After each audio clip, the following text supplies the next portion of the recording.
بہت سارے عالم ہیں، ان سے آپ پوچھئے، یہ قرآن کی آیت ہے، اقتلوا المشرکین حیث وجدتموہم، مشرکوں کو قتل کرو، کافروں کو قتل کرو، یہ جہاں مل جائے۔ اس آیت کریمہ پر آج اعتراض کرنے والے اعتراض کرتے ہیں اور کہتے ہیں قرآن تو کہتا ہے کافر جہاں مل جائے ان کو قتل کرو، اس لیے یہ آیت قرآن میں نہیں ہونی چاہیے، یہ دہشت گردی کی تعلیم ہے، آتنکواد کا بڑھاوا ہے۔ بتائیے آپ میں سے کون اس کا جواب دے؟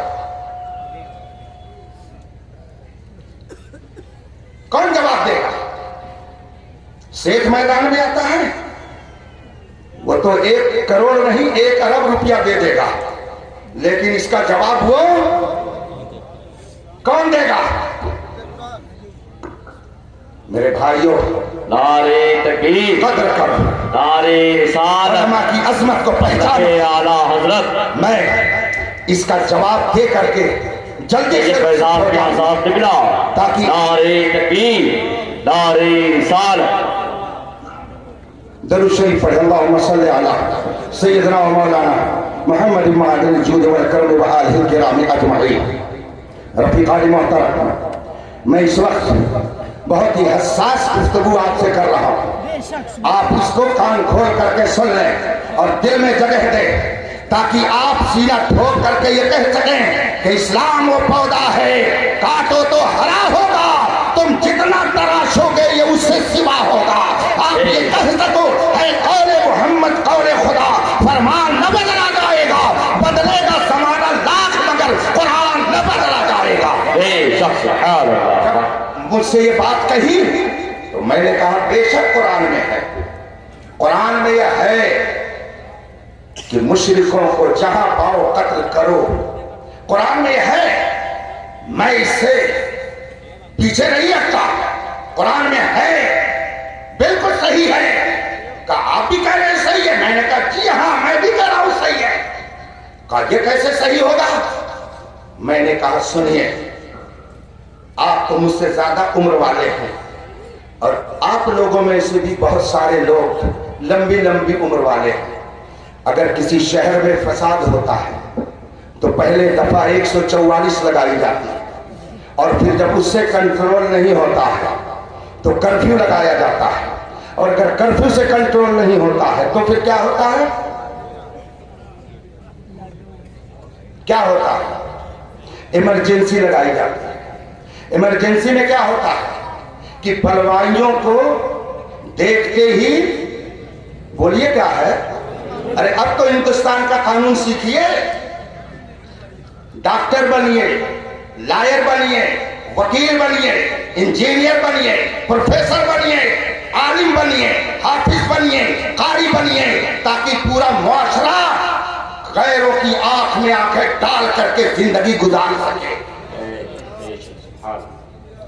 مجھے بتائیے، جب دنگے پر کنٹرول نہیں ہوتا ہے تو حکم ہوتا ہے کہ دیکھتے ہی بروائی کو، لیکن یہ آرڈر ایسے ہی نہیں جاری ہو جاتا ہے، پہلے ڈی ایم وزیر اعلیٰ سے اس کی اجازت لیتا ہے، وزیر اعلیٰ ڈی ایم کو آرڈر تحریری جاری کرتا ہے، پھر ڈی ایم ایس پی کو یہ آرڈر بھیجتا ہے کہ پلوائیوں کو دیکھتے ہی گولی مار دی جائے، پھر اس کے بعد میں ایس پی آرڈر دیتا ہے پولیس والوں کو کہ تمہیں یہ کرنا ہے، اور یہ آرڈر رجسٹر میں درج ہو جاتا ہے، وہ لکھ دیا جاتا ہے کہ فلاں تاریخ کو یہ آرڈر دیا گیا کہ پلوائیوں کو دیکھتے ہی گولی مار دی جائے۔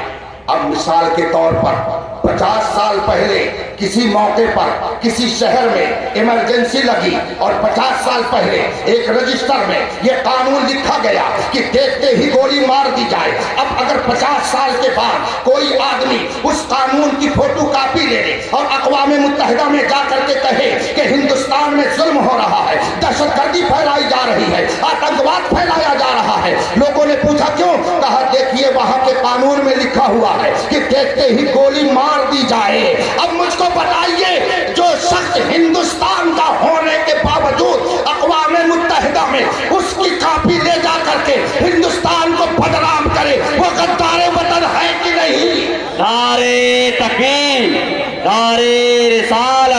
عظمت قرآن، نعرہ تکبیر، نعرہ رسالت۔ تو جب مکے کے اندر بڑے بڑے دہشت گرد بلوائی بنے ہوئے تھے، ابو جہل، عتبہ، شیبہ، ابو لہب، نہ جانے کتنے دشمنان اسلام مکے کی آبرو ریزی کر رہے تھے، دشمنان اسلام حرم کعبہ کی حرمت کو پامال کر رہے تھے، خانہ کعبہ پر بری نظر ڈال رہے تھے، فساد پھیلا رہے تھے، اور وہ فساد کنٹرول میں نہیں آ رہا تھا تو قرآن کی آیت نازل ہوئی، اقتلوا المشرکین حیث وجدتموہم، یہ جہاں بلوائی ملے ان کو قتل کرو تاکہ حرم پاک کی حرمت میں۔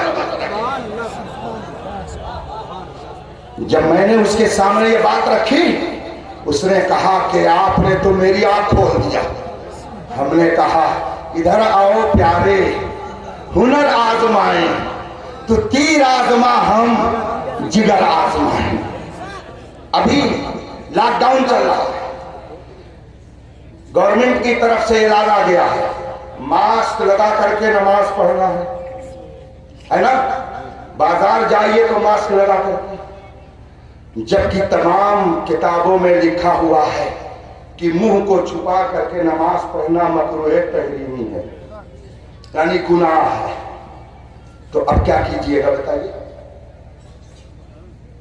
سعودیہ حکومت نے اعلان کر دیا کہ جو حج کرنے آئے گا، عمرے پر آئے گا، اس کو اپنے منہ پر ماسک لگانا ہوگا۔ تو جب وہ حالت احرام میں رہے گا تو اپنے منہ کو چھپائے گا، تو شریعت کا حکم ہوگا کہ وہ اپنے منہ کو چھپائے رہا تو دم دے۔ دم کا مطلب ہوتا ہے قربانی کرے، چھپایا بس ادھر فوراً دمادم دم دم دے، اور ایک دم میں ایک بکرا اس وقت وہاں ملے گا 500 ریال کا۔ تو اگر آپ نے 5 دن ایسے ہی منہ بند رکھا احرام کی حالت میں، حالت حج میں، تو جتنا گھر سے خرچ لے کر کے آ جائیں گے وہ سب خون کے بدلے دے کر کے چلے جائیں گے۔ کون ہے جو اس مسئلے کو حل کرتا ہے؟ کون ہے جو امت کی گتھیوں کو سلجھاتا ہے؟ کون ہے جو امت کی رہنمائی کرتا ہے؟ اعلیٰ حضرت نے 100 سال پہلے 1000 کتاب لکھ کر کے وہ علم کا ذخیرہ دے دیا کہ آنے والی نسلیں بھی اس کی روشنی میں مسئلہ حل کر پائیں گی۔ حضور تاج الشریعہ نے آج سے 18 سال پہلے امت مسلمہ کے اسی طرح کے مسئلوں کو حل کرنے کے لیے شرعی کونسل آف انڈیا کی بنیاد رکھی، اور پورے ہندوستان کے بڑے بڑے مفتیوں کو 18 سال سے سال میں 1 مرتبہ بریلی بلاتے ہیں کہ ان مسئلوں کو آپ لوگ حل کیجیے۔ تم کہتے ہو کہ علماء کرتے کیا ہیں، کیا نہیں کرتے ہیں وہ بتائیے۔ اور سب سے بڑی بات یہ ہے کہ یہ آپ کے ایمان کی حفاظت ہے۔ اگر کوئی گاؤں میں مر جائے مسلمان، اس لیے کہ نماز جنازہ مسلمان ہی کی پڑھی جاتی ہے، وہابی دیوبندی کی نماز جنازہ الہ آباد ضلع میں ایک خانقاہ پیدا ہوئی۔ یہ 2 صوفی یہاں پر بیٹھے ہوئے ہیں، یہ بھی صوفی ہیں، اور وہاں بھی ایک صاف صوفی پیدا ہوئے ہیں جو کچھ داستانوں کے ذریعہ اپنی بات پھیلاتے ہیں۔ ابھی کچھ دن پہلے وہاں سے بیان آیا ہے، کوئی فاسق، فاجر، وہابی، دیوبندی، صلح کلی، رافضی، تفضیلی، کیسا بھی ہو اس کے پیچھے نماز ہو جائے گی، گویا کتا بلائی جے کے پیچھے نماز پڑھو ہو جائے۔ اور کہتے ہم سنی ہیں، بڑے مدرسے کے فارغ ہیں، لیبر بڑے مدرسے کا لگا رہے، کہتے ہم سنی ہیں، سنی بن بر کر کے امت کے ایمان کو برباد کر رہے ہیں۔ اگر گاؤں میں کوئی مسلمان انتقال کر جائے تو اس کی نماز جنازہ فرض ہے۔ کیا ہے؟ کون سا فرض ہے؟ یہ بھی نہیں معلوم ہے کہ فرض کیسا رہتا ہوتا ہے۔ اور دکان پہ بیٹھیں گے تو علماء کی شان میں اتنے شاندار کلمات بولیں گے، لگتا ہے کہ ان سے بڑا زبان آور کوئی ہے ہی نہیں۔ فرض دو طرح کا ہوتا ہے، ایک کو فرض عین کہا جاتا ہے، ایک کو فرض کفایہ کہا جاتا ہے۔ فرض عین کا مطلب یہ ہوا ہر ممبر سے جس کا تعلق، اس کو فرض عین کہا جاتا ہے۔ جیسے نماز عاقل بالغ مسلمان پر فرض عین ہے، ایسا نہیں ہے کہ ابا پڑھ لیے تو سب لوگ بری الذمہ ہو گئے، ایسا نہیں ہے، ہر ایک عاقل بالغ پر فرض ہے، یہ فرض عین ہے۔ لیکن نماز جنازہ بھی کیا فرض عین ہے؟ نہیں، کچھ لوگوں نے اگر پڑھ لیا تو سب بری الذمہ ہو گئے، اور اگر کسی نے نہیں پڑھا تو سب کیا ہوئے؟ بات سمجھ میں آ رہی ہے نا؟ تو فرض کفایہ کا مطلب یہ ہوا کہ اگر کچھ لوگوں نے پڑھ لیا تو سب لوگ گناہ سے بچ گئے، اور اگر کسی نے نہیں پڑھا تو سب گناہ۔ ارے بھائیو، کم از کم علماء کا یہی احسان مانتے، اگر کسی آبادی میں ایک بھی عالم نہیں ہے تو پوری آبادی کے لوگ گنہگار ہیں۔ یاد رکھیے، پوری آبادی کے لوگ گنہگار ہیں، اس لیے کہ عالم بننا ہر قوم ہر طبقے میں فرض کفایہ ہے۔ پوری آبادی میں اگر کوئی عالم نہیں بنا تو پوری آبادی کے لوگ گنہگار، اور اگر ایک بھی عالم ہو گیا تو سب بریء۔ واہ سبحان اللہ، ایک عالم نے پوری آبادی کو گنہگار ہونے سے بچا دیا، ایک عالم نے پورے لوگوں کو رب کی بارگاہ کا مجرم ہونے سے بچا دیا۔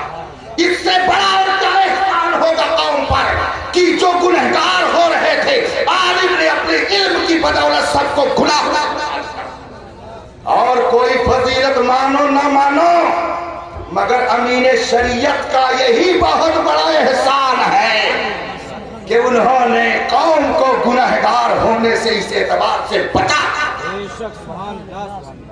اللہ تبارک و تعالی ہمارے مدرسوں کی حفاظت فرمائے، بدعقیدوں سے محفوظ فرمائے، اعلیٰ حضرت کی ڈگر پر چلنے کی توفیق عطا فرمائے۔ میں نے کم از کم اختلافی موضوعات پر سینکڑوں کتابوں کا مطالعہ کیا ہے، تقریباً 25 سال سے فتویٰ لکھ رہا ہوں۔ میں بڑے اعتماد سے یہ کہتا ہوں کہ جو اعلیٰ حضرت کی تعلیمات سے ہٹے گا وہ جہنم کی دیوار سے سٹے گا۔ ہمارے علاقے میں ایک بڑے بزرگ عالم صوفی نظام الدین صاحب رحمۃ اللہ تعالی علیہ فرماتے تھے، بابو جو مسلک اعلیٰ حضرت سے ہٹا وہ ہٹا۔ بڑے پیار سے کہتے تھے، جو مسلک اعلیٰ حضرت سے ہٹا وہ ہٹا۔ اس کے آگے میں کہتا تھا، اور جہنم کی دیوار سے سٹا۔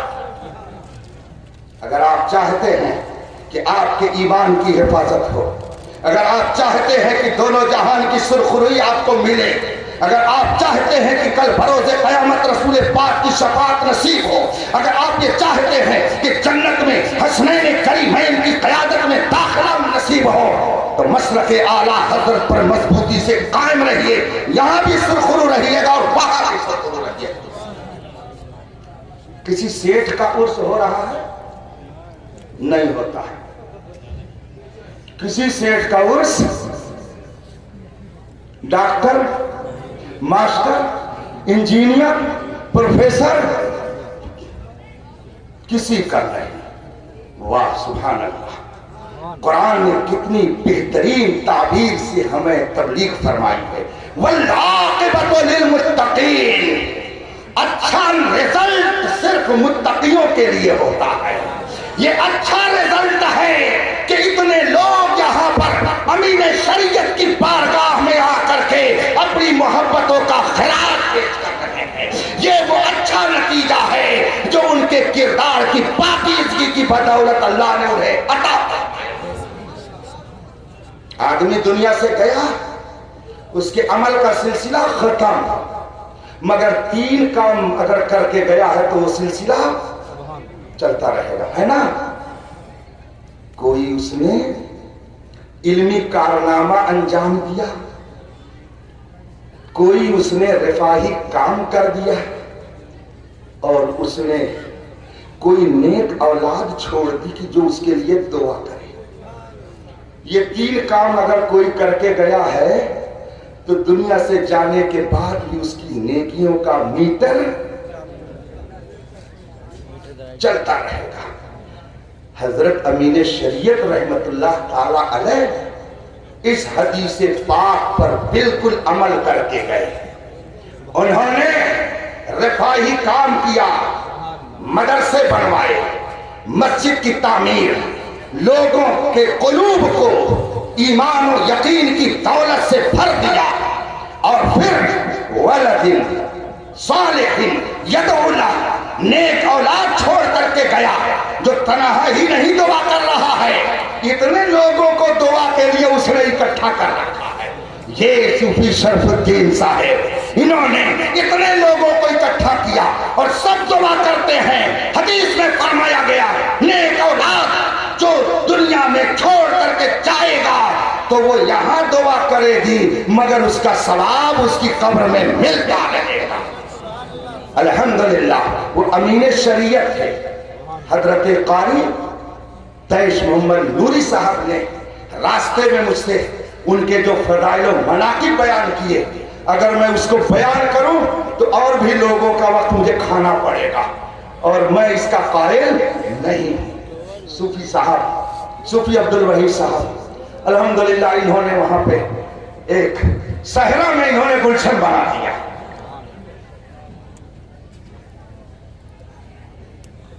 شاعر کہتا ہے چمن میں پھول کا کھلنا کوئی کمال نہیں، زہے وہ پھول جو گلشن بنائے صحرا کو. صوفی شرف الدین صاحب اپنے والد ماجد علیہ رحمہ کے نقش قدم پر چلتے ہوئے احقاق حق بھی فرما رہے ہیں، مسلک حق کی ترجمانی بھی کر رہے ہیں. اور میں نے ایک بات اور سنی تھی، جس اخلاق سے وہ کام کرتے تھے ان کو کسی کا کوئی خوف نہیں رہتا تھا. سیٹھ آئے غریب آئے، اگر شریعت کے خلاف اس نے کوئی قدم اٹھا رکھا ہے تو حضور امین شریعت کبھی اس کو گوارا نہیں کرتے تھے. اللہ تبارک و تعالی ان کی تربت انور پر رحمت و نور کی بارش فرمائے. ہم نے صوفی شرف الدین صاحب کے بارے میں بھی یہ سنا کہ کوئی ہو اگر وہ آ کر کے اپنی دنیاوی جاہ و حشمت کی دھوس جماتا ہے تو یہ اس کے روح میں کبھی نہیں آتے. خدا کرے کہ یہ جذبہ اور بڑھتا رہے اور یہ دین کی خدمت اور کرتے رہے اور اللہ و رسول کی رضا کے لیے کارنامے انجام دیتے رہے. اس خطے میں جو اہل سنت کی پہاڑ ہے، اس پہاڑ کو باقی رکھنے کے لیے ان کے بازوؤں کو مضبوط کیجئے، مسلک اعلیٰ حضرت پر قائم رہیے. یہاں بھی سرخرو رہیے گا اور وہاں بھی سرخرو رہیے گا. وآخر دعوانا الحمدللہ رب العالمین. السلام علیکم.